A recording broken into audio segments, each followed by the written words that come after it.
বিসমিল্লাহির রহমানির রহিম। সপ্তম শ্রেণীর প্রিয় শিক্ষার্থীবৃন্দ, আশা করি তোমরা ভালো আছো। আজকে আমরা তোমাদের ইংরেজি ফার্স্ট পার্ট ইউনিট 3 লেসন 1 নিয়ে আলোচনা করব। তো তোমরা যারা আমার চ্যানেলটা সাবস্ক্রাইব করো না বন্ধুরা, দয়া করে চ্যানেলটা সাবস্ক্রাইব করবা। এখন থেকে নিয়মিত ইংরেজি এবং গণিত এছাড়া অন্যান্য সাবজেক্টের টিউটোরিয়াল পাবা এখানে। তো তোমাদের যদি কারো কোনো সমস্যা থাকে যে কোনো পৃষ্ঠার বা যে কোনো অধ্যায়ের, তাহলে তোমরা কমেন্টে জানাতে পারো। আমি সময় করে তোমাদেরকে সেই পৃষ্ঠা বা সেই অধ্যায়ের উপরে ভিডিও তৈরি করে দিব অথবা প্রশ্নের সমাধান দিব। তো বন্ধুরা দেখো, আমাদের ইউনিট 3 এখানে এটার বিষয়টা হচ্ছে what are friends for. What are friends for অর্থ হচ্ছে বন্ধুদের জন্য। তাহলে বন্ধুদের জন্য কি করব আমরা এখানে দেখো, বা কোন কোন বিষয়গুলো বন্ধুদের জন্য আলোচনা করা যায়, এইগুলাই বিস্তারিত মনে হয় এই ধরনের বিষয়গুলো নিয়ে আলোচনা করছে। এখানে বলছে দেখো, prize giving day at school. এর অর্থ হচ্ছে বিদ্যালয়ের পুরস্কার বিতরণের দিন। অর্থাৎ বিদ্যালয়ে বিভিন্ন ধরনের অনুষ্ঠান হয়, যেমন অ্যানুয়াল স্পোর্টস হয় বা অন্য ক্রীড়া প্রতিযোগিতা হয়, তখন নিশ্চয়ই পুরস্কার হয়। তাই এরকম একটা টাইটেল এখানে লেসন 1-এ বলা হয়েছে যে prize giving day at school. চলো আমরা প্যাসেজটা একটু পড়ি। এখানে দেখো বলা আছে, Farabi is Flora's best friend. Farabi হয় ফ্লোরার সবচেয়ে ভালো বন্ধু।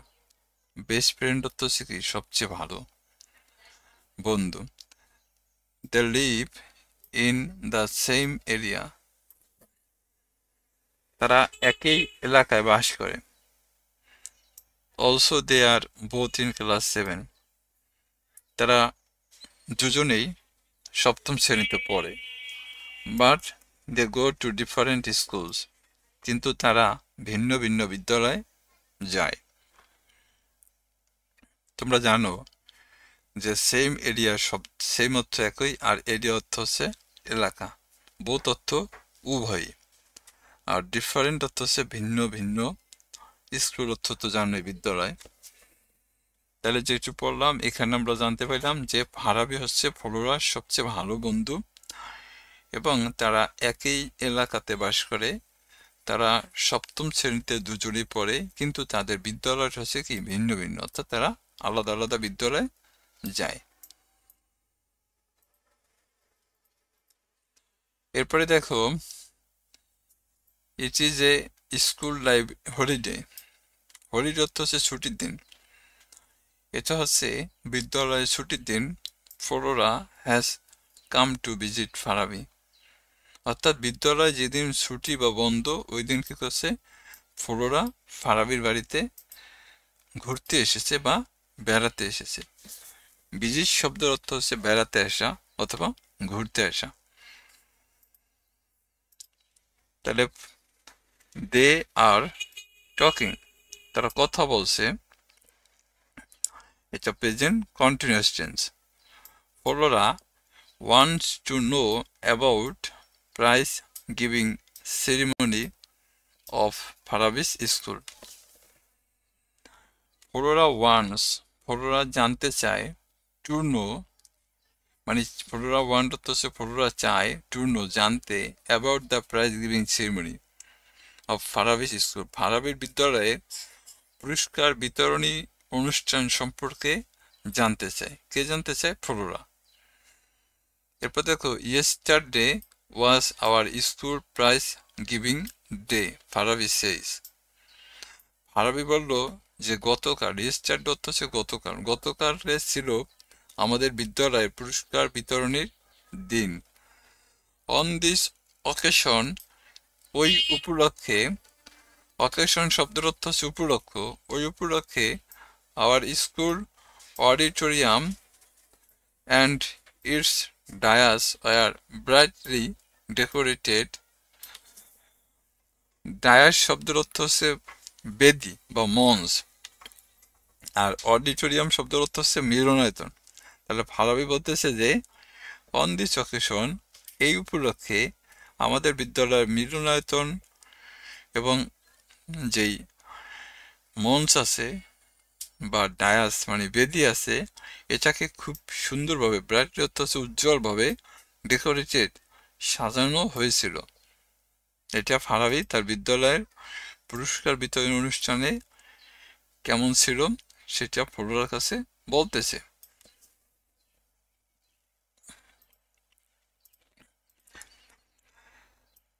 Price also neatly displayed on a separate table on the dais. Price অর্থ হচ্ছে পুরস্কার, তাহলে প্রাইজেস পুরস্কারগুলো ওয়ার অলসো নেটলি, এগুলো খুবই পরিষ্কার পরিচ্ছন্ন ছিল, ডিসপ্লে মানে পরিষ্কার পরিচ্ছন্নভাবে সাজানো ছিল, অন দ্য সেপারেট টেবিল ভিন্ন ভিন্ন টেবিলে, অন দ্য ডায়াস মঞ্চের ভিন্ন ভিন্ন টেবিলে এই পুরস্কার বিতরণীগুলা বা পুরস্কারগুলা সাজানো ছিল।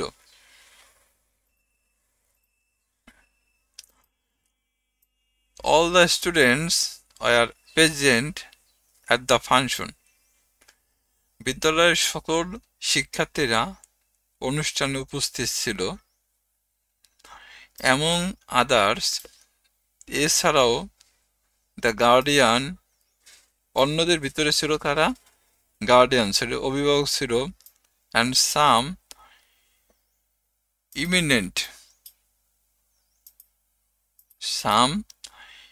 Eminent person of the locality.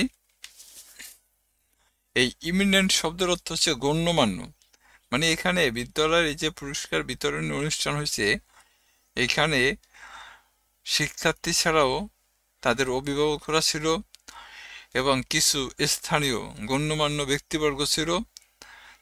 Attend the function উপস্থিত ছিল, মানে এই অনুষ্ঠানে উপস্থিত ছিল। ফারাবি কন্টিনিউ, ফারাবি বলেই গেলেন অথবা ফারাবি তার গল্প চালিয়ে গেলেন। The principal of PN college was the chief guest, অর্থাৎ এই পিএন কলেজের অধ্যক্ষ ছিল এই অনুষ্ঠানের প্রধান অতিথি। চিফ গেস্ট অর্থ হচ্ছে প্রধান অতিথি।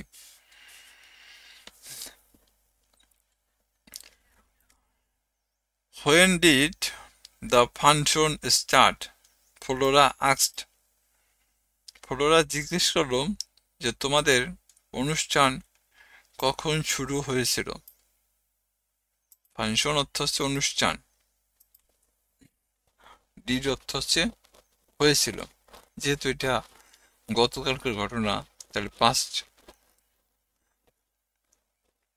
Oh, it started on time just at 4 p.m. Farabi বলল যে ইট স্টার্টেড অন টাইম, এটা ঠিক 4টা বাজে শুরু হয়েছিল, অর্থাৎ বিকেল 4টা বাজে ঠিক শুরু হয়েছিল। আবার হেড টিচার ফার্স্ট, আমাদের প্রধান শিক্ষক প্রথমে read out the annual report, প্রধান শিক্ষক প্রথমে বিদ্যালয়ের যে বার্ষিক প্রতিবেদন আছে এটা পড়ে শুনিয়েছিলেন। দেন তারপরে the chief guest gave a short speech, তারপরে যে প্রধান অতিথি ছিলেন উনি একটা সংক্ষিপ্ত বক্তৃতা দিয়েছিলেন। শর্ট স্পিচ শব্দের অর্থ হচ্ছে সংক্ষিপ্ত বক্তৃতা। হি highly প্যারেজড the overall performance of the school and its excellent JSC and SSC exam result.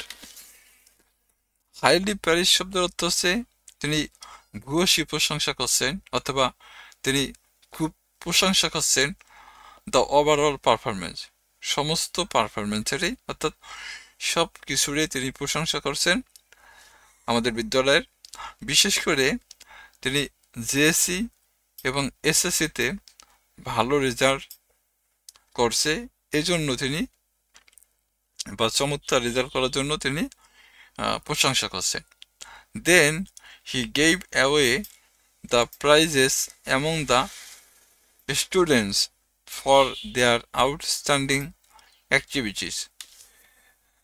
তারপরে gave away the prize among, অর্থাৎ প্রাইজগুলো বিতরণ করা হয় দ্য স্টুডেন্ট, শিক্ষার্থীদের মধ্যে, ফর দেয়ার আউটস্ট্যান্ডিং অ্যাক্টিভিটি, যারা বিভিন্ন ক্ষেত্রে বা বিভিন্ন কাজে তাদের সফলতা প্রদর্শন করছিলেন বা পারফরমেন্স করেছিলেন অথবা অসাধারণ অবদান রেখেছিলেন, সেজন্য তাদেরকে এই প্রাইজগুলা দেওয়া হয়। আউটস্ট্যান্ডিং শব্দের অর্থ হচ্ছে অসাধারণ।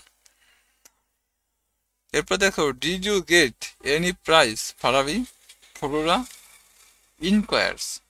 ফ্লোরা জানতে চাইলেন যে ফারাবি, তুমি কি কোনো প্রাইজ পেয়েছিলে বা পুরস্কার পেয়েছিলে?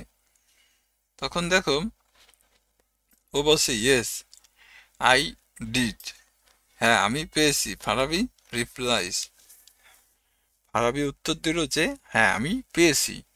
আই হ্যাভ গট 2 prizes, আমি 2টো প্রাইজ পেয়েছি। ওয়ান ফর রেগুলার অ্যাটেন্ডেন্স, একটা হচ্ছে নিয়মিত উপস্থিতির জন্য, and other for good results, অন্যটা হচ্ছে ভালো ফলাফলের জন্য। ইন দ্য লাস্ট ইয়ার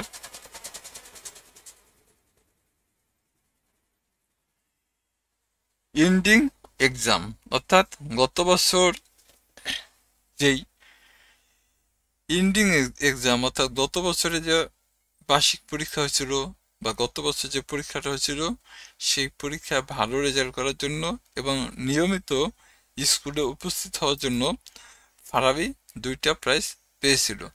তা এইটা ছিল দুই বন্ধুর ভিতরে কথোপকথন ফারাবি এবং ফ্লোরার মধ্যে। তো আশা করি তোমরা প্যাসেজটা বুঝতে পারছো। এরপর যদি তোমাদের সমস্যা হয় তাহলে একটু ভিডিওটা যদি তুমি বারবার দেখো তাহলে আশা করি তোমার সমস্যার সমাধান হবে। তা পরবর্তী অংশে আমরা এই কলামটা করব, এই টেবিলটা করব এবং এখানে ফিল ইন দ্য গ্যাপ আছে, এটা করব। তো ততক্ষণ পর্যন্ত তোমরা সবাই ভালো থাকো, আর অবশ্যই আমার চ্যানেলটা একটু সাবস্ক্রাইব করবা। সবাইকে অসংখ্য ধন্যবাদ। আসসালামু আলাইকুম।